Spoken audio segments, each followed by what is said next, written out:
ہم نے تمہارے لیے اللہ کی نشانیوں سے کیے، تمہارے لیے ان میں بھلائی ہے، تو ان پر اللہ کا نام لو، ایک پاؤں باندھے تین پاؤں سے کھڑے۔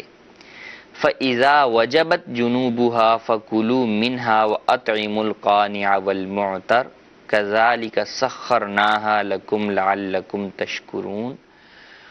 پھر جب ان کی کروٹیں گر جائیں تو ان میں سے خود کھاؤ اور صبر سے بیٹھنے والے اور بھیک مانگنے والوں کو کھلاؤ، ہم نے یوں ہی ان کو تمہارے بس میں دے دیا کہ تم احسان مانو۔ ان آیات طیبات میں اولاً اللہ تبارک و تعالی نے قربانی کا ذکر فرمایا کہ یہ ہر امت کے لیے تھی، اور پھر اس امت محمدیہ پر فضل دیکھیے کہ پرانے امتوں کے اندر، سابقہ امتوں میں قربانی سے وہ نفع نہیں اٹھا سکتے تھے۔ قربانی دی، بارگاہ الہی میں قبول ہو گئی، وہ اس سے نفع نہیں اٹھا سکتے تھے، انہیں اس سے کھانے پینے کی اجازت نہیں تھی۔ لیکن نبی کریم صلی اللہ علیہ وسلم کے صدقے اس امت پر یہ احسان عظیم ہوا کہ انہیں قربانی کرنے کا بھی حکم ہوا، کر کے اس کا ثواب بھی انہیں دیا جاتا ہے، اور ساتھ ہی ساتھ انہیں اس بات کی بھی اجازت دی جاتی ہے کہ اس قربانی سے نفع اٹھا لیں، خود کھائیں، غریبوں کو کھلائیں، جس کا ذکر آپ نے آیات طیبات کے اندر سنا۔ لیکن اللہ تبارک و تعالی نے آگے پھر واضح طور پر ارشاد فرمایا، لَن يَنَالَ اللَّهَ لُحُومُهَا وَلَا دِمَاؤُهَا وَلَٰكِن يَنَالُهُ التَّقْوَىٰ مِنكُمْ۔ گوشت تو تمہیں کھانے کی اجازت ہے، لیکن یہ بات یاد رکھو کہ اللہ تبارک و تعالی تک ہرگز ان کے گوشت پہنچتے ہیں نہ ان کے خون، تمہاری پرہیزگاری ہی اس تک باریاب ہوتی ہے، تمہارے دل کا تقوی ہی اللہ تبارک و تعالی کے ہاں قبول ہوتا ہے۔ تو لہٰذا قربانی میں جو اصل ہے، قربانی قرب سے ہے۔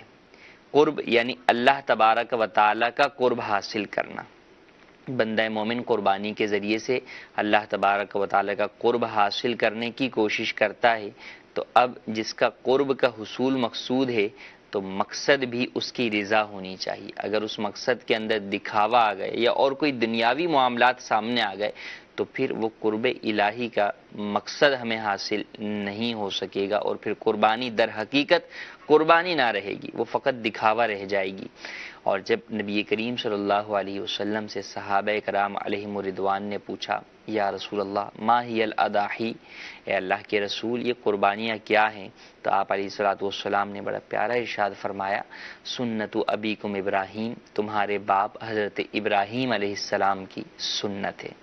وہ کیا مقام تھا، وہ کیا مرتبہ تھا حضرت ابراہیم خلیل اللہ علیہ نبی جناب علیہ الصلوۃ والسلام سے کہ آپ اللہ تبارک و تعالیٰ کے نبی ہیں، لیکن اس کے باوجود جب آپ ایک بیٹے کے باپ بھی ہیں، اور وہ بیٹا بھی جو کہ بڑھاپے میں آپ کو ملا بڑی دعاؤں کے بعد، اس کی ہی قربانی کا جب مطالبہ کیا گیا، تقاضا کیا گیا بارگاہ خداوندی سے، تو وہ باپ اس نے اللہ تبارک و تعالیٰ کی رضا کو حاصل کرنے کے لیے اپنے اس بیٹے کی قربانی کی طرف بھی چل پڑا، اور اپنی شفقت، محبت اولاد سے اس تمام چیزوں کو ایک طرف رکھ کر اللہ تبارک و تعالیٰ کے حکم پر عمل کرنے کے لیے گویا کہ سر تسلیم اس نے خم کر دیا۔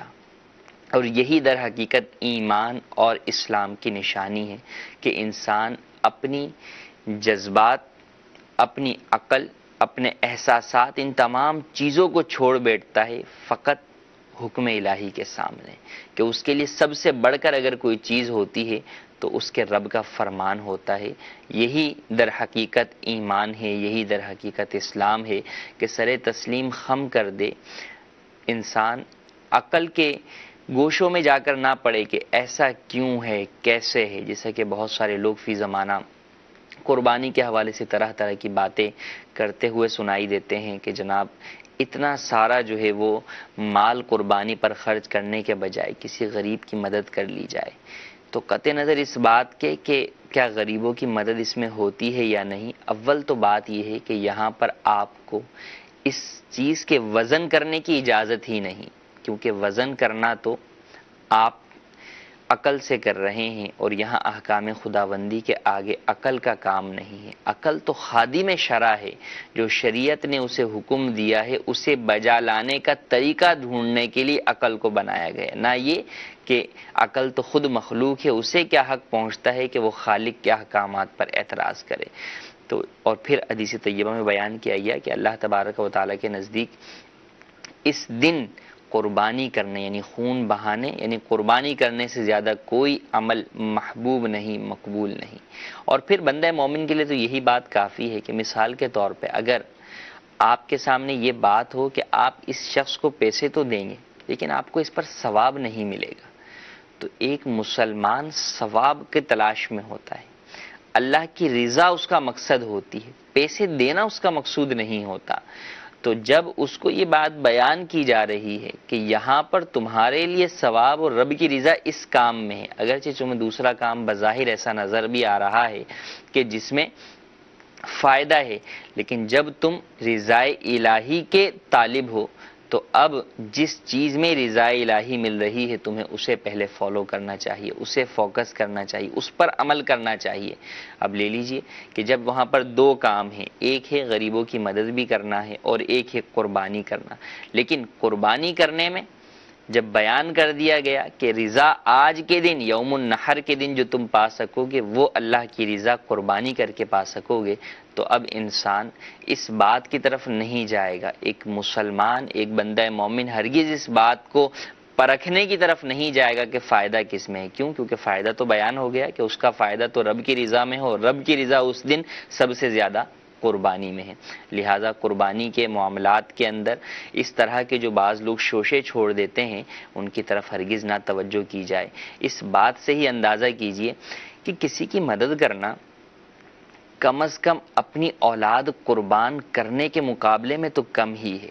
ابراہیم خلیل اللہ علیہ نبینا علیہ الصلاۃ والسلام نے اپنی اولاد کو قربان کر دیا۔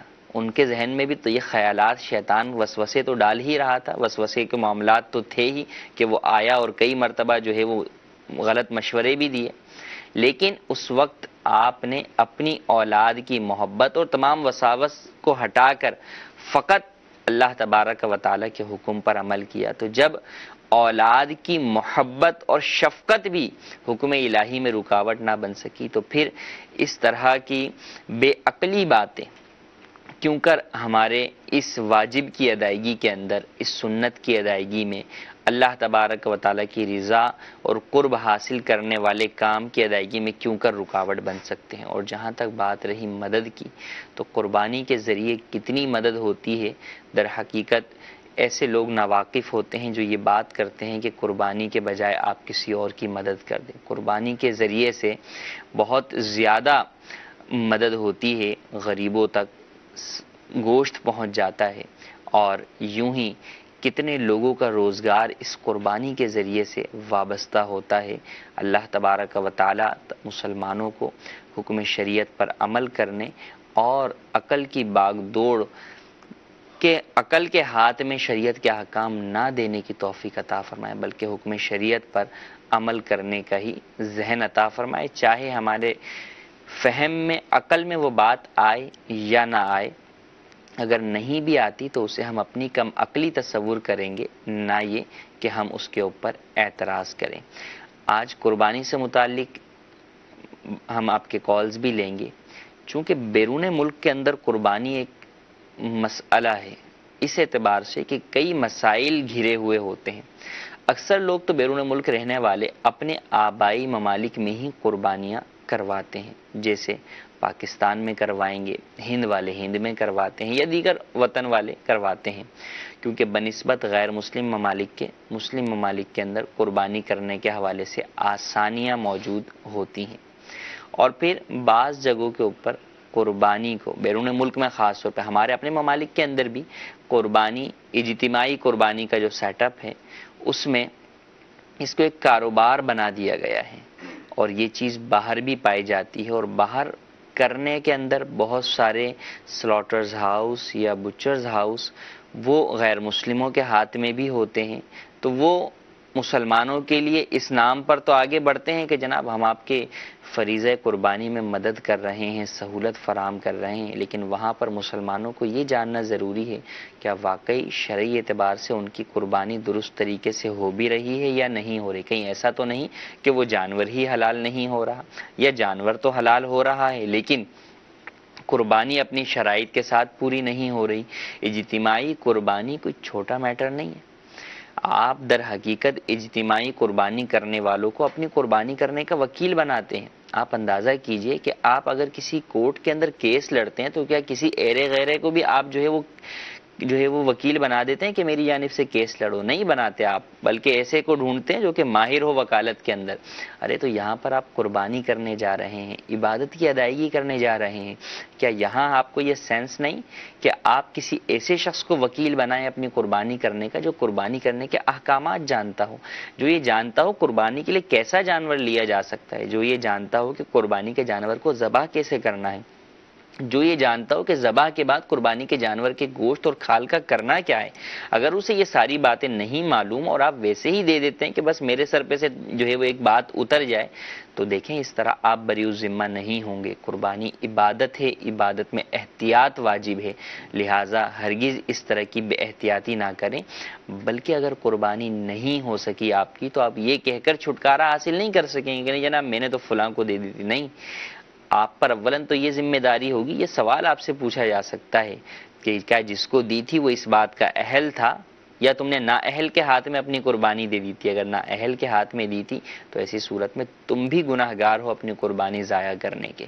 تو لہٰذا دیتے ہوئے اس بات کا خیال کیجئے کہ کیا واقعی آپ اہل افراد کو دے رہے ہیں. الحمدللہ عز و جل دعوت اسلامی کے تحت ملک اور بیرون ملک کی قربانیاں ہوتی ہیں اور شرعی تقاضوں کے مطابق ہوتی ہیں. باقاعدہ پورا وکالت نامہ بنا ہوا ہے جسے آپ پڑھ کر فل کرتے ہیں اور دعوت اسلامی بطور وکیل آپ کی طرف سے قربانی کرتی ہے اور قربانی کے تمام معاملات میں شرعی معاملات کی احتیاط کرتی ہے. اور ایون کہ اس میں یہاں تک لکھا ہوا ہے کہ آپ وکیل ہیں آپ کا جانور خریدنے کے ہم وکیل ہیں آپ کے، اگر آپ کا جانور خریدنے کے بعد ہم سے وہ جانور ہلاک ہو گیا تو ایسی صورت کے اندر ہم آپ کو اطلاع دینے کے پابند ہیں آپ اپنی قربانی دوبارہ کریں گے یا ہمارے ذریعے سے ہی کروائیں گے، جبکہ اس کی ہلاکت کے اندر ہماری کوتاہی یا غفلت شامل نہ ہو. تو اس بات سے اندازہ لگائیے کہ وکالت کیا ہوتی ہے اور ہم کسے وکیل بنا رہے ہیں. اور یہ صرف اس سطح پر نہیں کہ ایک بہت بڑی سطح پر ہم بات کریں اجتماعی قربانی کی سطح پر، ویسے ہی آپ اپنے گھر میں کسی کو فون کر کے کہہ رہے ہیں یو کے سے، یو ایس اے سے، کینیڈا سے کہ جناب میری طرف سے قربانی کر دو، تو ادھر وہ شخص جو قربانی کے لیے جا رہا ہے آپ کے والد محترم ہیں، آپ کے بھائی ہیں یا اور کوئی بھی ہے، کیا اس سے بھی کچھ قربانی سے متعلق معلومات ہیں یا نہیں؟ اگر نہیں ہے تو پہلے اسے وہ معلومات دیجیے. امیر اہل سنت کا رسالہ ابلغ گھڑ سوار اسے مطالعے کے لیے دیجیے اور خود آپ بھی مطالعہ کیجیے اور خریداری میں اور ذبح کرنے تک، آگے گوشت کی تقسیم تک، کھال کے کسی کو دینے تک کے سارے معاملات میں آپ خود بھی رہنمائی حاصل کیجیے، اسے بھی رہنمائی دیجیے. اور اس کے لیے آپ ہمارے سلسلے میں اپنی کالز بھی شامل کر سکتے ہیں، کالز بھی بھیج سکتے ہیں، ہم آپ کی کالز شامل سلسلہ کریں گے اور ساتھ ہی ساتھ آپ دارالفتہ اہل سنت کے فون نمبرز پر بھی رابطہ کر سکتے ہیں. بڑھتے ہیں آپ کی کالز کی طرف. جی کال. میرا نام عتیق الرحمان، میں گلاسگو سے ہوں. میرا مفتی صاحب سے سوال ہے کہ قربانی کے بارے میں کیا حکم ہے اگر گھر میں میاں بیوی اور بچے، ظاہر بچے چھوٹے ہیں، فرض کریں 2 4 سال کے، بھی وہ بالغ نہیں ہے، تو اگر اس کے بارے میں کیا حکم ہے؟ اگر میاں ہی ایک قربانی کر دے تو وہ سب کی طرف سے ہو جائے گی، لائک میاں اگر کرے گا تو بیوی کی طرف سے بھی ہو جائے گی، اور یا یہ ہے کہ اگر بیوی کماری ہے اور وہ صاحب نصاب ہے تو پھر دونوں کو، میاں کو بھی قربانی کرنی پڑے گی اور بیوی کو بھی کرنی پڑے گی؟ تو اس بارے میں پلیز مجھے بتا دیں. آپ کا بہت شکریہ. ایک بہت کامن سوال ہے. عموماً لوگ یہ سمجھتے ہیں کہ پورے گھر کی طرف سے ایک حصہ یا ایک جانور قربان کر دیا جائے تو کافی ہوگا. ایسا ہرگز نہیں ہے. سب سے پہلی بات تو یہ کہ نابالغ بچوں پر قربانی واجب نہیں، لیکن جو بالغ افراد ہیں اور صاحب نصاب ہیں، شوہر ہے اور بیوی ہے، تو شوہر اگر صاحب نصاب ہے اس پر علیحدہ قربانی لازم ہوگی، بیوی صاحب نصاب ہے تو اس پر علیحدہ قربانی لازم ہوگی. اب انہوں نے ذکر کیا کہ بیوی جاب کرتی ہو، کماتی ہو. بیوی اگر جاب نہ بھی کرتی ہو اور اس کے پاس سونا چاندی ہے، عموماً شادی کے موقع پر سسرال اور میکے دونوں سے ہی ملتا ہے، اور اس کی مالیت نصاب کی مقدار کو پہنچ رہی ہے، تو ایسی صورت میں بھی قربانی واجب ہوگی. اور پھر جب قربانی واجب ہوگی تو بیوی کو اپنی کرنی ہوگی اور شوہر کو اپنی کرنی ہوگی. دونوں پر ہی قربانی لازم ہوگی اور دونوں ہی اس کی ادائیگی کریں گے. ہاں یہ سوال ہوتا ہے کہ جناب اگر بیوی کماتی نہیں تو قربانی کہاں سے کرے گی؟ تو اس کے پاس جو سونا ہے وہ مال ہی ہے، مال سے ہی قربانی کرنی ہے. ضروری تھوڑی کہ کیش سے ہی قربانی آپ کریں گے. آپ جو ہے وہ سونا چاندی بیچ کر قربانی کیجئے، یا اگر آپ بیچنا نہیں چاہتے، بسا اوقات بعض جگہوں پر شوہر یا سسرال والے عورتوں کو زکوٰۃ، فطرے اور قربانی کی ادائیگی کے لیے سونا بیچنے سے منع کرتے ہیں. اگر آپ منع کرتے ہیں تو کم از کم ان کی آپ قربانی پھر ادا کروائیے، آپ ان کی زکوٰۃ ادا کیجیے. اگر آپ ان کی زکوٰۃ ادا بھی نہیں کرتے اور ادا کرنے بھی نہیں انہیں دیتے تو ایسی صورت میں آپ سوچ لیں کہ آپ کس قدر گناہگار ہوں گے کہ آپ ایک حکم شریعت میں رکاوٹ ڈالنے والے بن رہے ہیں. لہٰذا خود بھی اپنی زکوٰۃ، قربانی ادا کیجیے اور اپنی بیویوں کو بھی ادا کرنے دیجیے. اگر آپ خود صاحب حیثیت ہیں اور آپ چاہتے ہیں کہ کل کو ہمارا سونا جو ہے وہ آگے جا کے اولاد کے کام آئے تو ٹھیک ہے، لیکن کم از کم بیوی کی قربانی نہ روکے. پھر آپ ان کی اجازت سے اپنے پیسوں سے ان کی قربانی کیجیے، اور اگر آپ کے پاس پیسے نہیں تو پھر آپ انہیں ان کا سونا یا دیگر مال بیچ کر بھی انہیں ان کی قربانی کرنے سے نہ صرف روکنا تو دور کی بات، آپ کو تو ان کو ذہن دینا چاہیے کہ آپ قربانی کیجئے، کہ قربانی آپ پر واجب ہے. اور یہ بات یاد رکھیے، راہ خدا میں مال خرچ کرنے سے کم نہیں ہوتا بلکہ بڑھتا ہی ہے. لہٰذا اس نیت کے ساتھ خود بھی قربانی کیجئے اور آپ اپنی زوجہ کی جانب سے بھی ان کی اجازت سے قربانی کیجئے، یا اگر آپ استطاعت نہیں رکھتے تو وہ خود اپنی قربانی ادا کریں. جی مزید کال. السلام علیکم ورحمۃ اللہ وبرکاتہ. وعلیکم السلام ورحمۃ اللہ وبرکاتہ. میرا نام ریاض ہے، تا میں گلاسگو سے اسکاٹ لینڈ سے ہیں. تا سوال میرا یہ ہے کہ میں مال ذبح کرتا ہے، تا جب ذبح کرنا ہے پہلے اللہ اکبر، بسم اللہ الرحمن الرحیم، اللہ اکبر اللہ اکبر اللہ اکبر کرنا، یا بسم اللہ اللہ اکبر، بسم اللہ اللہ اکبر، بسم اللہ اللہ اکبر؟ یہ مجھے بتانا. تا دوجی نماز اگر نہ پڑھا عید کی، مال میں ذبح کر سکتا یا نہیں کر سکتا؟ جی، تکبیر کہہ کر اللہ کا نام لے کر جانور کو ذبح کرنا ہے. اللہ تبارک و تعالی نے قرآن مجید میں ارشاد فرمایا وَلَا تَأْكُلُوا مِمَّا لَمْ يُذْكَرِ اسْمُ اللَّهِ عَلَيْهِ، اور اسے مت کھاؤ کہ جس کے اوپر اللہ کا نام ذکر نہ کیا گیا. تو اگر جان بوجھ کر ذبح کے وقت اللہ کا نام لینا ترک کر دیا تو ایسی صورت میں وہ جانور حرام ہو جاتا ہے. لیکن اب کہنا کیا ہے؟ تو بسم اللہ الرحمن الرحیم اللہ اکبر نہیں کہا جائے گا، بلکہ بسم اللہ اللہ اکبر کہا جائے گا. اور 3 مرتبہ کہنا ضروری نہیں ہے، فقط ایک بار کہنا کافی ہے. بسم اللہ اللہ اکبر کہتے ہوئے جانور ذبح کر دیں. ہاں اتنی آواز سے کہنا ضروری ہے کہ اگر کوئی شور شرابہ نہ ہو اور کانوں میں کوئی خلل نہ ہو، کوئی پرابلم نہیں ہے، کوئی بیماری نہیں ہے کم سننے کی، تو ایسی صورت کے اندر اتنی آواز سے کہنا ضروری ہے کہ کہنے والے کے اپنے کان خود وہ الفاظ سن سکیں. تو اس بات کا خیال رکھتے ہوئے ذبح کیا جائے. اور بسا اوقات ایک بندہ ایک ہی جانور ذبح کرتا ہے نا تو اس میں تو بڑی احتیاط کرتا ہے، لیکن جب بچرز والے ہیں یا قصاب ہیں تو اب جب بہت سارے جانور ذبح کرنے ہوتے ہیں تو بسا اوقات اس میں سستی ہو سکتی ہے. تو اس میں بالکل سستی نہ ہونے دیں، بلکہ باقاعدہ ہر جانور پر جس طرح چھری چل رہی ہے اسی طرح آپ کی زبان سے ہر جانور پر علیحدہ علیحدہ بسم اللہ اللہ اکبر کہہ کر ہر جانور کو ذبح کیجیے. دوسرا انہوں نے سوال کیا کہ عید کی نماز پڑھ کر جو ہے وہ جانور ذبح کریں یا عید کی نماز سے پہلے بھی ذبح کر سکتے ہیں. لیکن 2 چیزیں ہیں. ایک تو یہ کہ نماز عید واجب ہے اور اس کی اپنی شرائط ہیں کہ کہاں کہاں واجب ہے. جیسے گاؤں میں واجب نہیں ہے، نماز عید شہروں میں واجب ہے، دارالاسلام میں واجب ہے، دارالحرب میں نہیں ہے. تو اب اگر کسی جگہ پر نماز عید واجب نہیں ہے اور وہاں پر قربانی ہو رہی ہے، جیسے گاؤں میں ہو رہی ہے مثال کے طور پہ، تو وہاں صبح صادق فجر کی نماز کے بعد بھی جو ہے وہ ہو سکتی ہے کہ عید واجب ہی نہیں تو اب آپ قربانی کر سکتے ہیں۔ ہاں جہاں عید واجب ہے تو وہاں پر اب قصاب کا اپنے پیسے کے لیے نماز عید واجب کو چھوڑ دینا یہ کس قدر نادانی کی بات ہے کہ اللہ تبارک و تعالی کی قربانی کر رہا ہے، کسی اور کی کر رہا ہے، کسی اور شخص کی جانب سے قربانی کر رہا ہے، لیکن جو اس کا اپنا ذریعہ ہے یعنی قرب حاصل کرنا، رب تعالیٰ کا قرب فرائض و واجبات اور نوافل کے ذریعے حاصل ہوتا ہے، تو یہ دوسرے شخص تو قربانی کے ذریعے قرب الہی حاصل کر رہا ہے، یہ اس میں مددگار بن رہا ہے، اور خود اس کو جو نماز کے ذریعے قرب الہی حاصل کرنا ہے اس سے دور ہو رہی ہے، تو یہ کس قدر بے وقوفی کی بات ہے۔ تو ایسا ہرگز نہ کیا جائے، بلکہ اولاً قصاب بھی اس بات کا اہتمام کریں کہ فجر کی نماز بھی پڑھیں اور ساتھ میں آپ قربانی کی نماز بھی عید کی نماز بھی ادا کریں جہاں پر بھی واجب ہے۔ یہ دیکھا گیا ہے ہمارے ہاں بھی جو قصاب عید کی نماز ادا نہیں کرتے، جلدی جلدی بس انہیں یہ ہوتا ہے کہ ادھر امام صاحب نے سلام پھیرا اور ادھر جو ہے وہ جانور کو پٹخی دی اور فوراً جو ہے وہ ذبح کریں تاکہ اس کا گوشت نمٹائیں اور آگے جو ہے وہ چلتے بنے۔ تو ایسا نہ کریں، مال کمانا ہے لیکن ساتھ ساتھ رب کو بھی راضی کرنا ہے۔ کہیں ایسا نہ ہو کہ ہم مال کمانے میں اتنے مصروف ہو جائیں کہ رب ناراض ہو جائے۔ اگر رب ناراض ہو گیا تو یہ مال، یہ دنیا، کوئی بھی چیز ہمیں فائدہ نہیں پہنچا سکے گی۔ لہٰذا نماز کی پابندی کریں اور نماز عید بھی لازمی طور پر ادا کریں۔ ہاں یہ ہو سکتا ہے کہ آپ سب سے پہلے والی مسجد میں جا کر شہر کے اندر جہاں سب سے پہلے ہو رہی ہے آپ وہاں پر نماز عید ادا کر لیں تو اس میں کوئی حرج نہیں، لیکن نماز عید لازمی طور پر ادا کریں۔ جی کال۔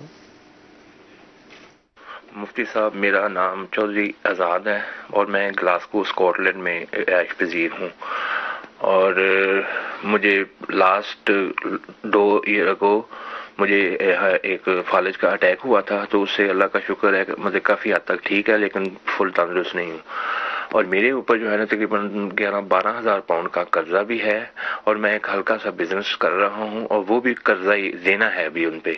تو میری گزارش ہے کہ آپ مجھے برائے مہربانی مجھے حکم فرمائیں کہ کیا مجھ پہ قربانی جائز ہے یا نہیں۔ جی اللہ تبارک و تعالیٰ آپ کو صحت کاملہ عاجلہ عطا فرمائے، شفائے نافعہ عطا فرمائے۔ دیکھیں قرضہ اگر کسی شخص کے اوپر موجود ہے تو اب ایسی صورت کے اندر وہ قرض مائنس کر کے دیکھا جائے گا کہ اس کی ملکیت میں حاجت اصلیہ سے زائد مال ہے یا نہیں۔ اگر مال نہیں ہے تو قربانی واجب نہیں، اور اگر قرضہ مائنس کرنے کے بعد بھی حاجت اصلیہ سے زائد مال ہے تو قربانی واجب ہوگی۔ اب زکوٰۃ کے اندر تو آپ سونا، چاندی، پیسہ، مال تجارت، پرائز بانڈ یہ چیزیں دیکھتے ہیں اور انہیں مال نامی کہا جاتا ہے، لیکن قربانی کے اندر آپ اس کے علاوہ بھی چیزیں دیکھتے ہیں۔ حاجت اصلیہ سے زائد کوئی چیز ہے لیکن مال نامی نہیں ہے تو اگر وہ بھی نصاب کی مقدار کو پہنچتی ہے تو قربانی واجب ہوگی۔ مثال یوں لے لیجئے کہ کسی شخص کے پاس ویسے تو پیسے نہیں ہیں لیکن وراثت کے اندر اسے اپنے آباء و اجداد سے کوئی زمینیں ملی ہوئی ہیں، تو اب ان زمینوں کی ملکیت نصاب کی مقدار کو پہنچتی ہے تو اب اس کے اوپر قربانی واجب ہوگی۔ تو ان باتوں کو دیکھ لیجئے کہ اگر آپ کے پاس نصاب کی مالیت قرضے سارے مائنس کرنے کے بعد نہیں بچتی تو قربانی واجب نہیں، ورنہ واجب ہوگی۔ اور فی زمانہ آج کل پاکستان میں جو نصاب کی مقدار بن رہی ہے چاندی کے حساب سے وہ تقریباً 38,000 کے قریب بن رہی ہے کہ جس شخص کی ملکیت میں 38,000 مالیت کا حاجت اصلیہ سے زائد مال، چاندی یا مال تجارت یا پرائز بانڈ یا دیگر حاجت اصلیہ سے زائد سامان کی صورت میں اتنی مالیت کا مال ہوگا تو اس پر قربانی واجب ہوگی۔ کچھ میسیجز بھی ہم آپ کے شامل کرتے ہیں۔ ایک سوال یہ ہے کہ کیا شادی شدہ عورت اپنے بھائی یا باپ کے ذریعے قربانی کروا سکتی ہے؟ بالکل کروا سکتی ہے۔ قربانی کا آپ کسی اور کے ذریعے سے کروانے کے دیکھیں 2 معنی ہو سکتے ہیں۔ ایک یہ کہ آپ نے پیسے بھیجے کہ ان پیسوں سے میری طرف سے قربانی کر دی جائے، اور دوسرا یہ کہ آپ نے پیسے نہیں بھیجے، آپ نے انہیں کہہ دیا کہ میری طرف سے قربانی کر دیجئے، تو تو دونوں ہی صورتیں جائز ہیں. البتہ جب آپ وکیل بنا رہے ہیں قربانی کرنے کا تو اس بات کا خیال رکھنا ضروری ہے کہ وہ وکیل تمام معاملات کو درست اعتبار سے جانتا ہو اور آپ کی قربانی درست طریقے سے وہ ادا کر سکے. والدین یا بھائی جو ہے وہ اپنی شادی شدہ بہن کی جانب سے بھی قربانی کر سکتے ہیں. ہاں اجازت ضروری ہے. اگر والدین خود ہی اپنے طور پر جو ہے وہ بیٹی کی طرف سے کر رہے ہیں حالانکہ بیٹی شادی شدہ ہے اس کو پتہ بھی نہیں تو یوں اس کی طرف سے قربانی ادا نہیں ہوگی. اس کو بتانا ہوگا کہ ہم آپ کی طرف سے قربانی کر رہے ہیں. وہ اجازت دے دیتی ہے کہ ٹھیک ہے میری طرف سے آپ قربانی کر دیں تو قربانی ادا ہو جائے گی. اور قربانی بڑے جانور میں آپ 7 حصے اور جو چھوٹا جانور ہے تو بہرحال وہ تو ایک ہی کے جانب سے قربان ہو سکتا ہے. ایک سوال ان کا یہ ہے، میسج کے اندر ہم سے ایک سوال یہ بھی پوچھا گیا ہے کہ قربانی کے لیے کتنی دولت ہونی چاہیے. جیسا کہ ہم نے بیان کیا کہ نصاب کی مقدار مال 2 نصاب ہیں، 7.5 تولہ سونا یا 52.5 تولہ چاندی. اگر آپ کے پاس سونا ہے تو 7.5 تولہ سونا ہی دیکھا جائے گا کہ 7.5 تولہ سونا اگر آپ کے پاس ہوگا تو آپ صاحب نصاب ہیں قربانی کے اعتبار سے. اور اگر آپ کے پاس سونا نہیں ہے یا 7.5 تولہ سے کم سونا ہے تو اب یہ دیکھا جائے گا کہ کیا اس کے علاوہ کوئی اور مال بھی آپ کے پاس موجود ہے یا نہیں. چاندی، پیسہ، مال تجارت، پرائز بونڈ یا حاجت سے زائد دیگر سامان اگر وہ موجود ہے تو اب 52.5 تولہ چاندی کی قیمت دیکھی جائے گی جو کہ فی الوقت پاکستان میں 38,000 کے قریب ہے، 38,000 ہے. تو اگر اس کی مالیت کے برابر آپ کے پاس مال ہے اور حاجت اصلیہ سے زائد ہے تو قربانی آپ پر واجب ہوگی. جی مزید calls. My name is Muhammad Saqib Rattari from Nelson, UK. My question to Mufti Sahib is that when we do Qurbani in this country, we do not get to see the animal, nor do we get to see the procedure of the Qurbani. So is Qurbani valid if it's not done in front of us? And my second question is that we have to pay extra money for them to do sadaqah of the skin of the animal. So is giving this money on top valid? جی یہ وہ سوال ہے جو کہ بیرون ملک سے متعلق تھا جس کو ہم نے پہلے آپ کو ابتدا میں عرض کیا کہ صورتحال ہوتی کیا ہے. جیسے انہوں نے کہا کہ ہمیں نہیں پتہ ہوتا، ہماری آنکھوں کے سامنے قربانی نہیں ہو رہی ہوتی تو اب کیا صورتحال ہوگی.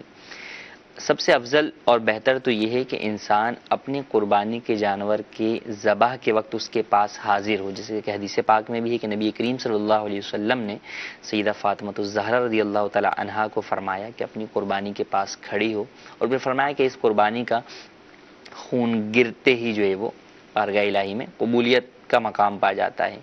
تو سب سے افضل یہ ہے کہ انسان اپنا جانور جو ذبح ہو رہا ہے اس کے پاس کھڑا ہو، بلکہ مرد ہے ذبح کرنا جانتا ہے تو خود اپنے ہاتھ سے ہی ذبح کرے.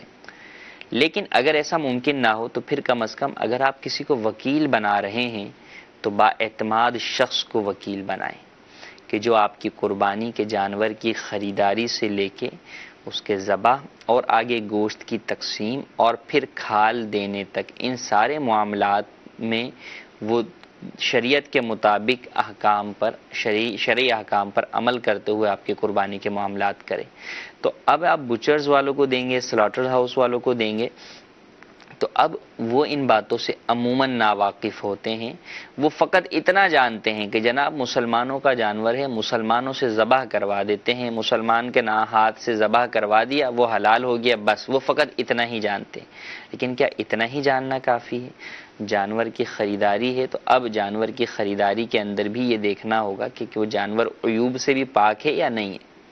اب وہ تو نہیں دیکھے گا، اس کا تو فائدہ ہے، وہ کہاں ہر ایک جانور کو جو ہے یوں کر کے جو ہے وہ پورا جج کرے گا کہ جناب اس میں کوئی عیب ہے یا نہیں. وہ تو لاٹ کے حساب سے پورا جو ہے وہ مال خریدا اس نے اور بیچ دیا. اچھا پھر عمر کے اعتبار سے بھی ہر ایک کا الگ الگ کانسیپٹ ہے. لوگ جو ہے وہ عجیب و غریب طرح کی باتیں کر رہے ہوتے ہیں کہ جناب دیکھنے میں لگ رہا ہے بڑا لگ رہا ہے لہٰذا اس کی قربانی کر دیں. تو وہ تو یہ دیکھیں گے کہ جناب بلکہ اگر آپ دیکھیں مال خریداری کے اندر جو انداز ہوتا ہے بیوپاریوں کا، بھئی ایوریج جو ہے وہ 13 کلو کے جو ہے وہ بکرے سارے جو ہے وہ ہو جائیں. تو اب ان کو عمر سے وہ نہیں، جو سمجھدار ہیں دینی مسائل جاننے والے وہ تو رکھتے ہیں، لیکن ایک عموماً جو وہ ہوتا ہے کہ بڑے جانوروں میں بھی دیکھ لیں بھائی 3 من کے حساب سے جو ہے وہ سارے جانوروں کا جو ہے وہ سودا ہو جائے گا. بھائی 3 من کا تو ہے وہ 2 سال کا بھی ہے یا نہیں ہے. بکرا جو ہے وہ 13-15 کلو کا تو ہے وہ 1 سال کا بھی ہے یا نہیں ہے, اس کو بھی تو دیکھنا ہے. ورنہ بھلے وہ 10 جو ہے وہ کلو کا ہو, آپ بلکہ اور کم آ جائیں 8-5 کلو کا ہے, لیکن عمر اس کی پوری ہونا ضروری ہے, اس کا عیوب سے پاک ہونا جو ہے وہ ضروری ہے. اگرچہ فربا ہونا اچھی بات ہے اور افضل ہے اس قربانی کا کرنا, لیکن پہلے عمر ہے, عمر نہیں اور فربا ہے تو بھلے وہ 4 من کا کیا 4 ٹن کا آپ اسے کر لیں, اس سے کیا کام ہمیں, قربانی تو اس سے ادا نہیں ہوگی, گوشت تو مقصود نہیں ہے. اللہ تبارک و تعالیٰ نے بیان فرما دیا لن ینال اللہ لحومها ولا دماؤها, رب کو اس کا گوشت اور خون تھوڑی پہنچتا, اور مسلمان کیا گوشت اور خون کے لیے جو ہے وہ گوشت کے لیے جو ہے وہ قربانی کر رہا ہے. گوشت کے لیے کر رہا ہوتا تو جا کے دکان سے خرید لیتا ہے گوشت, قربانی کیوں کر رہا ہے؟ تو قربانی تو ولاکن ینالہ التقوی منکم, اس تقوی کے لیے کر رہا ہے. تو اب اس تقوی کے حصول کے لیے کیا ہے کہ شرعی احکام ضروری ہیں, کہ اس تقوی کا حصول اسی جانور کے ذریعے سے ہو سکے گا جس جانور کی شریعت نے اجازت دی ہے, اس کی ایک مقرر جو ہے وہ عمر بیان کی ہے. جانور تو اور بڑے خوبصورت ہیں اور بڑے مہنگے ہیں, ہرن کو دیکھ لیجئے, تو کیا ہرن کی قربانی کریں گے جناب, بہت مہنگا ہے اور گوشت سب سے زیادہ لذیذ ہوتا ہے تو اس کی کرتے ہیں, نہیں. یہاں پر آپ کی عقل کا عمل دخل نہیں, رب کا حکم ہے. اس نے کہہ دیا کہ آپ جو ہے وہ بڑے جانور کے اندر اونٹ گائے بیل کی جو ہے وہ کر سکتے ہیں, یا آپ جو ہے وہ بکرے بکری دمبے کی جو ہے وہ کر سکتے ہیں, تو آپ انہی کی کر سکتے ہیں. ہر عمر کی آپ کر لیں, نہیں. بیان کر دیا کہ دمبے میں تو چلیں 6 ماہ کا چل جائے گا, جبکہ اگر وہ سال بھر والوں کے ساتھ کھڑا ہو تو وہ جدا نظر نہ آئے, ان جیسا ہی نظر آئے. لیکن اب کوئی عقل لڑائے کہ یار دمبا بھی وہی ہے اور بکرا بھی وہی ہے, تو 6 ماہ کا بکرا بھی اگر ایسا ہو تو اس لے لیں, نہیں. جہاں جتنا بیان کیا گیا اس سے آگے نہیں بڑھنا, اتنے پر ہی رہنا ہے, ورنہ گوشت مل جائے گا, قربانی نہیں ہوگی, قرب الہی حاصل نہیں ہوگا. تو اس بات کا خیال رکھنا ضروری ہے.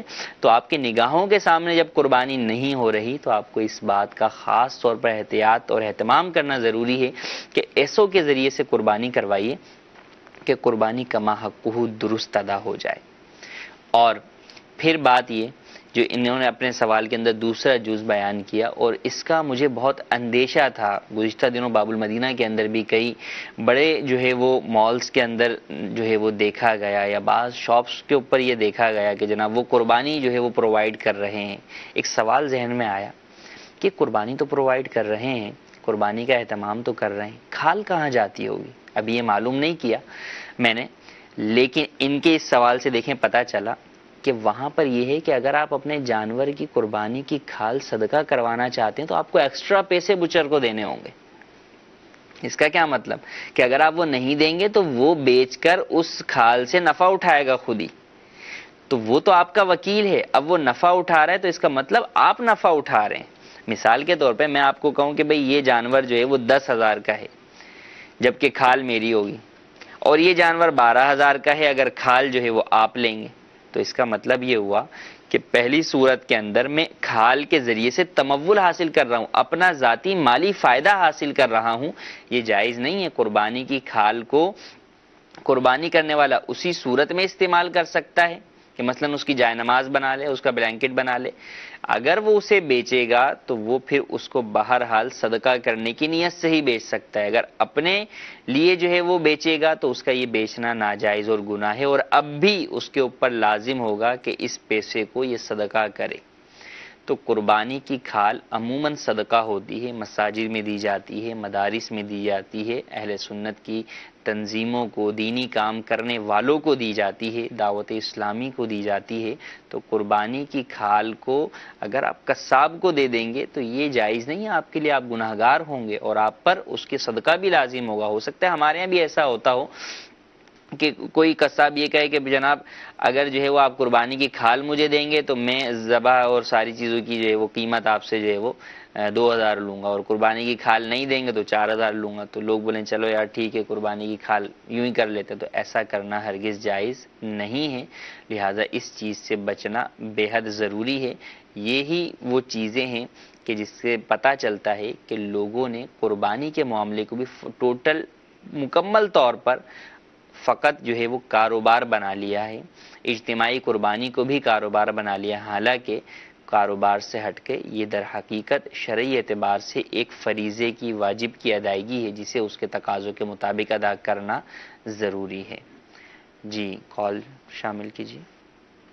ہند گجرات ورمگام سے سگیت تاریہ جب تک تعلیف صورت میں میرا یہ سوال ہے کہ اگر ہم نے جانور خریدا تھا وہ مطلب بیمار ہو گیا اور اگر اسے بقرعید سے پہلے کاٹ کرنا پڑا پھر وہ مطلب کم قیمت میں گیا، جیسے لیا تھا 10,000 کا اب وہ 2-3 ہزار میں فروغ مطلب گیا تو اب کیا کریں گے؟ مطلب وہ اس رقم سے حصہ وغیرہ لکھا دیں گے یا مطلب وہی قیمت کا جانور خریدنا پڑے گا؟ برائے کرم رحمائے فرمائیں۔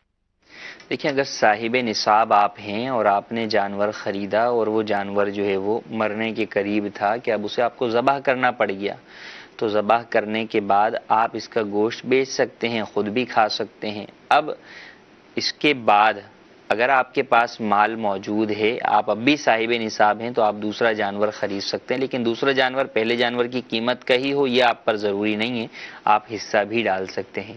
اور اگر آپ کے پاس جو مال تھا آپ نے اس سے جانور خرید لیا، اب اگر آپ اپنے مال کی کیلکولیشن دوبارہ کریں تو آپ صاحب نصاب ہی نہیں بچتے، تو اب اگر آپ صاحب نصاب نہیں بچتے تو ایسی صورت میں تو آپ پر قربانی بھی واجب نہیں ہوگی۔ مزید آپ کے سوالات بھی باقی ہیں، انشاءاللہ عز و جل آج شام میں بھی دارالفتاح اہل سنت کا سلسلہ ہوگا، آپ اس میں بھی اپنے سوالات شامل کر سکتے ہیں۔ اللہ تبارک و تعالی سے دعا ہے کہ اللہ تبارک و تعالی ہمیں شرعی احکام کے مطابق قربانی ادا کرنے کی توفیق عطا فرمائے اور حجاج کرام کے صدقے میں ہماری مغفرت فرمائے، آمین بجاہ النبی الامین۔ صلو علی الحبیب صلی اللہ تعالی علی محمد۔ گزارے کیسے زندگی، آؤ علماء سے پوچھ لیں، آئے جو مشکل